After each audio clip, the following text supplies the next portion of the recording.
लड़के वाले मेरी ननंद तन्नू को देखकर जा चुके थे। उनके चेहरे से हमेशा की तरह नकारात्मक प्रतिक्रिया ही देखने को मिली थी। कोई कमी नहीं थी मेरी ननंद में। पढ़ी लिखी, कमाऊ, अच्छी कद काठी की, नक्शा भी बहुत अच्छे ही था। ऐसी बड़ी बड़ी चमकती आंखें जिसे इंसान है एक बार देख ले तो उसमें डूब जाने का मन करे। लंबे काले बालों की लंबी चोटी पतली कमर पर लहराती और ऐसा लगता कि जैसे नागिन बल खा रही है। रंग ही तो सांवला है। नकारात्मक उत्तर मिलने पर सब यही सोचकर संतोष कर लेते कि जब कुदरत चाहेगी तभी रिश्ता तय होगा। लेकिन तनु बेचारी बूझी सी रहती। उम्र भी तो कोई चीज होती है। इस मई को तनु पूरी 28 की हो चुकी है। जो जो उम्र बढ़ेगी तुम तो रिश्ता मिलना और कठिन हो जाएगा। सोच सोच कर मेरे सास ससुर को रात भर नींद नहीं आती। लेकिन ऐसे किसी से भी तो संबंध नहीं जोड़ा जा सकता ना। कम से कम मानसिक स्तर तो मिलना ही चाहिए। एक सांवले रंग के कारण उससे विवाह करके कुएं में तो नहीं धकेल सकते। सास ससुर अपने मन को समझाते। मेरे पति रवि तनु से साल भर बड़े थे। लेकिन जब दोनों का रिश्ता किसी तरह भी होने में नहीं आ रहा था तो मेरे सास ससुर को बेटे रवि की शादी करनी पड़ी। तो हमारी लव मैरिज। मेरे परिवार वाले भी मेरी शादी को लेकर अपने आप को असुरक्षित महसूस कर रहे थे। उन्होंने भी जोर दिया तो उन्हें मानना पड़ा। आखिर कब तक इंतजार करते। मेरे पति रवि अपनी बहन तनु को बहुत प्यार करते थे। आखिर क्यों नहीं करते। फिर भी तो बहुत अच्छी, इतनी प्यारी, पढ़ी लिखी और इतनी ऊंची पोस्ट पर की। घर में सभी उनका बहुत सम्मान करते। रवि ने मुझे शादी के तुरंत बाद ही समझा दिया था, तनु को कभी यह एहसास नहीं होने दूंगी वह इस घर पर बोझ है। उनके सामान को कभी ठेस नहीं पहुंचनी चाहिए। इसलिए कोई भी निर्णय लेते समय सबसे पहले तनु से सलामी की जाती थी। तनु भी हमारा बहुत ख्याल रखती। मैं अपनी माँ की इकलौती बेटी थी, इसलिए तनु को पाकर मुझे लगा जैसे मुझे छोटी बहन मिल गई है। तनु भी मुझसे उतना ही प्यार करती थी। हम दोनों आपस में सगी बहनों की तरह रहते थे। मेरे रिश्तेदार, मोहल्ले वाले जब भी हमें एक साथ देखते तो दांतों तले उंगली दबा लेते। ऐसा प्यार हमने कभी नहीं देखा। एक बार रवि ऑफिस टूर पर गए थे। रात काफी हो चुकी थी। सास ससुर भी गहरी नींद में सो गए थे। लेकिन तनु अभी ऑफिस से नहीं लौटी थी। जब तक तनु ऑफिस से आकर खाना खाकर सो जाती मुझे चैन से नींद नहीं आती थी। अभी चिंता के कारण मुझे नींद नहीं आ रही थी। तभी कार के हॉर्न की आवाज़ सुनाई दी। मैंने खिड़की से झांक कर देखा। तनु कार से उतर रही थी। उसकी बगल में कोई लड़का बैठा था। कुछ अजीब सा लगा कि हमेशा तो ऑफिस की कैब उन्हें छोड़कर आती थी। आज कैब के स्थान पर कार में उसे कौन छोड़ने आया है। मुझे जाता देखकर उन्होंने पूछा, मोनिका भाभी आप सोई नहीं अभी तक? तुम्हारा इंतजार कर रही थी। तुम्हारे घर लौटने से पहले मुझे नींद कैसे आ सकती है मेरी प्यारी तनु। मैंने उसके गले में बाहें डालते हुए उसके चेहरे पर खोज नज़र डालते हुए कहा, तुम्हारे लिए खाना लगा दूं? नहीं भाभी, आज ऑफिस नहीं में ही खाना खा लिया था। आप जाकर सो जाओ। Okay, good night. तनु मैंने कहा और सोने चली गई। लेकिन आंखों में नींद कहाँ। दिमाग में विचार आने लगे कि कोई तो बात है। पिछले कुछ दिनों से तनु कुछ परेशान और खोई खोई रहती है। ऑफिस की समस्या होती तो वह घर में अवश्य बताती। कुछ तो ऐसा है जो तनु को परेशान कर रहा है, जो उसने अपने भाई को भी नहीं बताया। यहाँ तक कि मुझे भी कुछ नहीं बताया। तनु तो मुझे अपने दिल के सारे राज बताती है। फिर ऐसी कौन सी बात है जो तनु को परेशान कर रही है और तनु ने मुझे भी नहीं बताई। और आज इतनी रात को देर से आना, वह भी किसी पुरुष के साथ। जरूर कुछ दाल में काला है। इसी पुरुष से विवाह करना चाहती तो पूरा परिवार जानकर बहुत खुश होता। सब उनके सुख के लिए उनकी पसंद के किसी भी पुरुष को स्वीकार करने में तनिक भी देर नहीं लगाएंगे। इतना तो मैं अपने विवाह के बाद जान गई हूँ। लेकिन बात कुछ और ही है जिसे वह बता नहीं रही है। लेकिन मैं इसी तरह मैं जाकर ही रहूँगी। मैंने मन ही मन तय किया और फिर गहरी नींद की गोद में चली गई। सुबह 6 बजे आँख खुली तो देखा तो ऑफिस के लिए तैयार हो रही थी। मैंने कहा, क्या बात है तनु, आज जल्दी?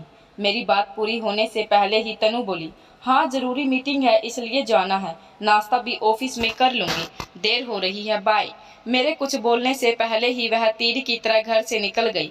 बाहर जाकर देखा वही गाड़ी थी। इससे पहले कि ड्राइवर को पहचान लूँ पूरब से निकल गई। अब तो मुझे पक्का यकीन हो गया कि अवश्य तनु किसी गलत आदमी के चंगुल में फंस गई है। हो ना हो कुछ तो गड़बड़ है, लेकिन घर में किसी को बता दिया तो तनु अपने आप को अपमानित महसूस करेगी। रात को वही व्यक्ति तनु को छोड़ने आया। आज उसकी शक्ल की थोड़ी सी झलक देखने को मिली थी, क्योंकि मैं पहले से ही घात लगाई बैठी थी। ससुर ने तनु से जब देर से आने का कारण पूछा तो वह बिना रुके अपने कमरे की ओर जाते हुए थके सवर में बोली, ऑफिस में मीटिंग थी, थक गई हूँ, सोने जा रही हूँ। आजकल क्या हो गया है इस लड़की को, बिना खाए सो जाती है। छोड़ दे, ऐसी नौकरी हमें नहीं चाहिए, न खाने का ठिकाना न सोने का। माँ बड़बड़ाने लगी तो मैंने उन्हें शांत कराया कि चिंता ना करें, मैं उसका खाना उसके कमरे में पहुंचा दूंगी, वे निश्चित होकर सो जाएं। मैं खाना लेकर तनु के कमरे में गई तो देखा वह फ़ोन पर किसी से बातें कर रही थी। मुझे देखते ही फ़ोन काट दिया। मेरे अनुरोध करने पर उन्होंने थोड़ा सा खाना खाया। खाते हुए मैंने पाया कि पहले के विपरीत तनु अपनी आंखें चुराते हुए खाने को जैसे निगल रही है। कुछ भी पूछना उचित नहीं लगा। तनु के झूठे बर्तन तनु के लाख मना करने पर भी उठाकर लो टाइम दिन बाद रवि लौटने वाले थे। मैं अपनी सास से शॉपिंग का बहाना करके घर से सीधी तनु के ऑफिस पहुंच गई। मुझे अचानक देखकर एक बार तो तनु घबरा गई कि ऐसी क्या ज़रूरत पड़ गई कि मुझे ऑफिस आना पड़ा। मैंने उसके चेहरे के भाव हंसते हुए कहा, अरे तनु, कोई खास बात नहीं है, यहाँ मैं कुछ काम से आई थी, सोचा तुमसे मिलती चलूँ। आजकल घर देर से आती हो इसलिए तुमसे मिलना है, कहाँ हो पाता है। चलो ना तनु, आज ऑफिस से छुट्टी ले लो, घर चलते हैं। नहीं, बहुत काम है। वह छुट्टी नहीं देंगे, पूछ कर तो देखो, शायद मिल जाए। अच्छा, कोशिश करती हूँ, कहकर तनु ने जबरदस्ती मुस्कुराने की कोशिश की, फिर बहुत से कमरों में चली गई। बॉस के ऑफिस से निकली तो वह भी उनके साथ थे। अरे, यह तो वही आदमी है जो तन्नू को छोड़ने आता है, मेरे मुँह से एकदम निकला। मैंने चारों ओर नजर डाली। अच्छा हुआ आसपास कोई नहीं था। दीदी को इजाज़त मिल गई थी, उनका बॉस उन्हें बाहर तक छोड़ने आया। यह सब मुझे उचित नहीं लगा। मैंने तनु को पूरे देते हुए कहा, वाह तनु, बड़ी शान है तुम्हारी, तुम्हारा बॉस तुम्हें बाहर तक छोड़ने आया। ऑफिस के सभी लोगों को आपसे जलन होती होगी। वैसे एक बात तो है, तुम्हारा बहुत ही हैंडसम, अगर तुम्हारे भैया से शादी ना की होती तो तुम्हारे बॉस से ही कर लेती। मेरे मजाक पर तनु फीकी सी हंसी, कुछ बोली नहीं। सास भी तनु को जल्दी आया देखकर बहुत खुश हुई। रात को सभी गहरी नींद सो रहे थे कि अचानक तनु के कमरे से उल्टियां करने की आवाज़ आने लगी। मैं उनके कमरे की तरफ लग गई। वह कुर्सी पर निढाल पड़ी थी। मैंने उनके माथे पर हाथ फेरते हुए कहा, क्या बात है तनु, ऐसा तो हमने कुछ खाया नहीं कि नुकसान करे, फिर बदहजमी कैसे हो गई। फिर अचानक मेरा माथा थनका कि कहीं तनु। यह ख्याल दिल में आते ही मैं कांप गई। मैंने तनु के दोनों कंधे हिलाते हुए कहा, तनु, कहीं तुम्हारा बॉस। सच बताओ तनु, इसलिए तुम इतनी सुस्त। बताओ ना तनु, मुझसे मत छुपाओ, मैं किसी को नहीं बताऊंगी, मेरा विश्वास करो। मेरा प्यार भरा स्पर्श पाकर और सांत्वना भरे शब्द सुनकर तनु मुझसे लिपट कर फूट फूट कर रोने लगी और हाँ में सिर हिलाने लगी। मैं सकते में आ गई कि कहीं ऐसी स्थिति में हो गई हो। मैंने कहा, तनु तुम बिल्कुल ना घबराओ, मैं तुम्हारी पूरी मदद करूंगी, बस तुम सारी बात मुझे बताओ। जरूर उसने तुम्हें धोखा दिया है, तनु ने धीरे धीरे कहना शुरू किया। वह बॉस ने ट्रांसफ़र होकर मेरे ऑफिस में आए थे। आते ही उन्होंने मेरे में रुचि लेनी शुरू कर दी और एक दिन बोले कि उनके माँ पापा की मृत्यु 2 साल पहले एक रोड एक्सीडेंट में हो गई। घर पर उनको खाने को दौड़ता है, अकेलेपन से घबरा गई हैं। क्या मैं उनके जीवन के खालीपन को भरना चाहूँगी। मैंने सोचा शादी तो मुझे करनी ही है, इसलिए मैंने उनके प्रस्ताव को स्वीकृति दे दी। मैंने उनसे कहा कि वह मेरी मम्मी पापा से मिल लें। उन्होंने कहा कि ठीक है, मैं जल्दी घर आऊँगा। मैं बहुत खुश थी कि चलो, मेरी शादी को लेकर घर में सब बहुत परेशान हैं, सब उनसे मिलकर बहुत खुश होंगे। मेरे बॉस, जिसका नाम रचित है, कुछ ही दिनों में उनसे ऐसी मोहब्बत हो गई, उनके बिना जीने के बारे में सोच भी नहीं सकती। वह मुझे बाहर भी घुमाने लेकर जाते। रचित भी मुझसे कहते हैं कि वह मेरे बिना नहीं रह सकते। एक दिन उन्होंने मुझे अपने घर पर आमंत्रित किया कि शादी से पहले मैं उनका घर तो देख लूं, जिसमें मुझे भविष्य में रहना है। मैं उनके साथ घर चली गई। रचित ने मुझे अपना पूरा घर दिखाया। उस समय हम दोनों अकेले थे। उस दिन तन्हा फिर तन्हा कमरा, हम दोनों ही बह गए। रचित ने मुझे अपनी बाहों में भर लिया और मैं उसे इनकार न कर सकी। शादी से पहले ही हमारे बीच सब कुछ हो गया। जब होश आया तो मैं बहुत रोई, लेकिन उसने मुझे सांत्वना दी कि कुछ नहीं होगा, हम जल्दी ही शादी कर लेंगे। रचित ने मुझे सीने से लगाकर काफ़ी देर तक तसल्ली दी। मुझे थोड़ा सुकून हो गया। मैं तो घर आ गई। रचित पिछले दिनों की तरह अब भी मुझसे मिलता रहता है और शादी की बात पर कहता है कि हाँ, वह मुझसे ही शादी करेगा। लेकिन पिछले हफ्ते ही मुझे पता चला कि मैं रचित के बच्चे की माँ बनने वाली हूँ। मैंने रचित को बताया। रचित खुश होने की बजाय परेशान हो गया। कहने लगा, यह बच्चा गिरा दो, मैं अभी शादी नहीं कर सकता, लेकिन वादा करता हूँ शादी तुमसे ही करूँगा। लेकिन अब बच्चा गिराने के हक में नहीं हूँ। मैं इस मासूम को दुनिया से आने से पहले ही मार सकती हूँ क्या? और मेरे और रचित के प्यार की पहली निशानी है। मैं कितनी वर्जित को समझा चुकी हूँ कि मैं बच्चा नहीं गिरा सकती, तुम मुझसे शादी कर लो। लेकिन पता नहीं रचित की ऐसी कौन सी मजबूरियाँ हैं जो मुझसे शादी के लिए टाल मटोल कर रहा है। मैंने तनु को गले से लगा लिया और उसे प्यार से समझाया। तनु, तुम बिल्कुल भी टेंशन मत लो, मैं तुम्हारे भैया से बात करती हूँ। मुझे लगता है कि कहीं रचित तुम्हें धोखा ना दे। मेरी बात सुनकर तनु की बड़ी बड़ी आंखों में आंसू आने लगे। भाभी, ऐसा मत कहो, मैं रचित के बिना मर जाऊंगी। मैंने तनु के होठों पर हाथ रख दिया। पगली, ऐसी बातें मत मुँह से निकालो। ऐसा करते हैं, आज मैं भी तुम्हारे साथ ही सो जाती हूँ। फिर हम दोनों एक ही कमरे में सो गए। वह तो शुक्र है रवि कुछ दिनों के लिए अपने ऑफिस से काम से बाहर गए थे। जब सुबह सोकर उठी, घड़ी देखते ही चौंक गई। पता नहीं तनु कब उठकर मेरे पास से चली गई। जल्दी से बाहर आई तो मेरी सास ने बताया कि तनु ऑफिस के लिए निकल गई। आज जल्दी जाना था। मैंने भी जल्दी से अपना नाश्ता किया, तैयार हुई और तनु के ऑफिस पहुंच गई। आज मेरा सबसे पहला काम था रचित से बात करना। और जब मैं रचित से कहा कि रचित, मुझे तुमसे तनु के बारे में कुछ बात करनी है, तो रचित चौंक उठा। उसने मुझे बहुत ही सम्मान से अपने कैब इन में बिठाया और जब मैंने रचित के सामने सारी बात रखी तो रचित कहने लगा, मैं तनु को दिल से प्यार करता हूँ, उसके बिना रहने के बारे में सोच भी नहीं सकता, लेकिन मैं अभी उसे शादी नहीं कर सकता। और जब मैंने शादी ना करने की वजह पूछी तो रचित ने कहा कि मेरी दीदी अपनी ननद के साथ मेरी शादी करवाना चाहती हैं। मैं अपनी दीदी को मना भी लेता, लेकिन मेरे जीजा बहुत ही सख्त मिजाज के आदमी हैं। अगर मैंने दीदी की ननद से शादी नहीं की तो मेरे जीजा जी मेरी बहन को घर से निकाल देंगे। मैं अपनी बहन का घर बर्बाद नहीं देख सकता। मैं अजीब दोराहे पर आकर खड़ा हो गया हूँ। समझ नहीं आ रहा अपना घर बचाऊं या अपनी बहन का। मुझे रचित की मजबूरी समझ आ गई।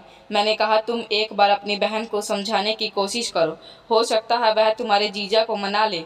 रजित ने कहा कि मैं अपनी तरफ से पूरी कोशिश कर चुका हूँ। दीदी ने भी एड़ी चोटी का जोर लगा लिया, लेकिन मेरे जीजा जी किसी भी तरह नहीं मान रहे। दरअसल मेरे जीजा की बहन मुझसे मोहब्बत कर बैठी है, लेकिन यह उसकी एक तरफा मोहब्बत है। मैंने कभी उसे नज़र उठाकर नहीं देखा। मैं घर आ गई, लेकिन मैं इतनी जल्दी हार मानने वाली नहीं थी, और इस कंडीशन में तो बिल्कुल भी नहीं, जब तनु की कोख में रचित का प्यार पल रहा था। मैंने बातों बातों में रचित से उसकी दीदी के घर का एड्रेस ले लिया था और अगले दिन मैं उसी एड्रेस पर जा पहुंची। जब मैंने रचित की दीदी से बात की तो उन्होंने भी मुझे वही सारी बातें बताई जो रचित ने बताई। जब मैं घर जाने के लिए उठ खड़ी हुई तो रचित की दीदी ने कहा, एक बार मेरे पति विक्रम से भी मिल लो, हो सकता है तुम समझा सको। एक आखिरी बार कोशिश करने में क्या जाता है। मैं वहीं सोफे पर बैठ गई। थोड़ी देर बाद विक्रम मेरे सामने था, लेकिन विक्रम को देखकर मुझे हैरत का झटका लगा। विक्रम, तुम? मोनिका, तुम यहाँ? मुझे अपने घर पर देखकर विक्रम भी सहम गया। दरअसल विक्रम मेरा क्लासमेट था और मुझसे प्यार करता था, लेकिन मैं तो रवि से प्यार करती थी। और जो विक्रम ने मुझे अपने प्यार का इजहार किया तो मैंने उसे साफ बता दिया कि मैं रवि से प्यार करती हूँ। मेरी बात सुनकर विक्रम का दिल टूट गया। उसकी आंखों में आंसू चमकने लगे थे, लेकिन उसने कहा था, मोनिका, मैंने तुमसे सच्चा प्यार किया है, लेकिन प्यार जबरदस्ती का सौदा नहीं, प्यार तो दो दिलों का सौदा होता है। अगर तुम मुझसे प्यार नहीं करती तो जबरदस्ती मैं अपना प्यार तुम पर थोप नहीं सकता। बस भगवान से यही प्रार्थना करता हूँ कि तुम अपनी ज़िंदगी में खुश रहो। और फिर उसके बाद विक्रम कभी भी मेरे रास्ते में नहीं आया। आज इतने सालों के बाद विक्रम को अपने सामने देखकर मैं हैरान हो गई, और वह भी रचित के जीजाजी के रूप में। रचित की दीदी चाय बनाने के लिए जा चुकी थी। मैंने रचित को सारा किस्सा सुनाया। मेरी बात सुनकर विक्रम के चेहरे पर दर्द साफ दिखने लगा। बोला, मेरी किस्मत में प्यार नहीं था और ना ही मेरी बहन की किस्मत में।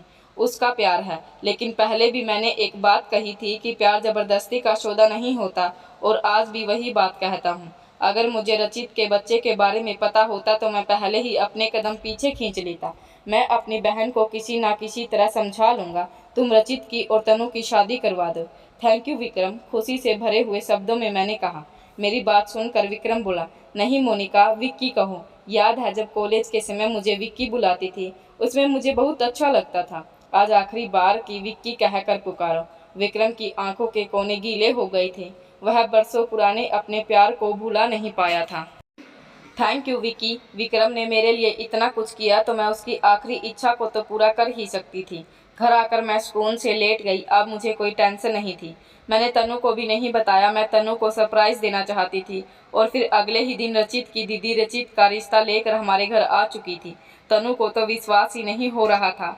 उसे विश्वास से मेरी ओर देखा और मेरी आंखों में चमकती शरारत को देखकर वह सब कुछ समझ चुकी थी। रिश्ते का दिन हो गया। रचित की दीदी ने शादी की तारीख एक हफ्ते बाद की रखी, क्योंकि रचित की दीदी को भी पता था कि तनु माँ बनने वाली है। तो खुशी से रोते हुए मुझसे लिपट गई और बोली, भाभी मैं भगवान से प्रार्थना करती हूँ कि आप जैसी भाभी हर ननंद को अगले एक हफ्ते बाद ही तनु की शादी हो गई और आज तनु 1 साल जिंदगी जी रही है। दोस्तों, उम्मीद करती हूँ कि आपको यह कहानी पसंद आई होगी।